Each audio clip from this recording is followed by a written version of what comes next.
I know we're supposed to teach our children when we rise up, when we walk along the road, and when we lie down, and doing that with them away at school all day. Right. You can't do the along the way very well. Right. Because you've lost them for 7 hours.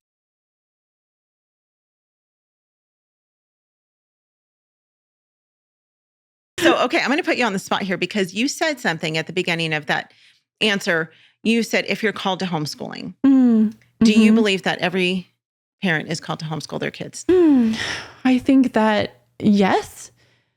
However, there's situations where a mama, like figuring out how to get that to practically work out, like a single mom who can't figure out how to afford food and a place to stay at the moment, can't do it in that moment. I think there are times when you for sure need support somehow. And if that support hasn't arrived, it might take a while to figure out how to do that. I would love for all mamas to be able to homeschool. I know we're supposed to teach our children when we rise up, when we walk along the road, and when we lie down, and doing that with them away at school all day. Right. You can't do the along the way very well. Right. Because you've lost them for 7 hours. Yeah. So I would encourage mamas that can homeschool to homeschool. I just know that, I guess my caveat would be those mamas who just can't quite figure out how to get it, be able to do it, you know?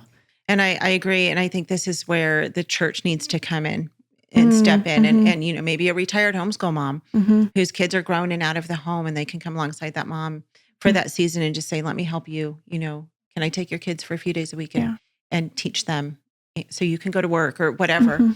And so yeah.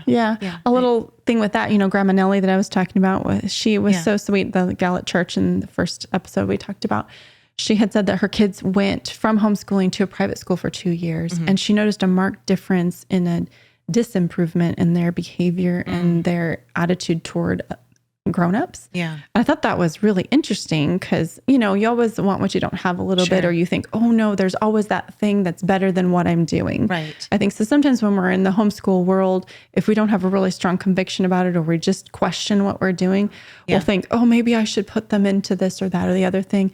And just be confident that what the Lord's allowed you to do, go with it and don't worry about the other things. The grass is always greener, as they say.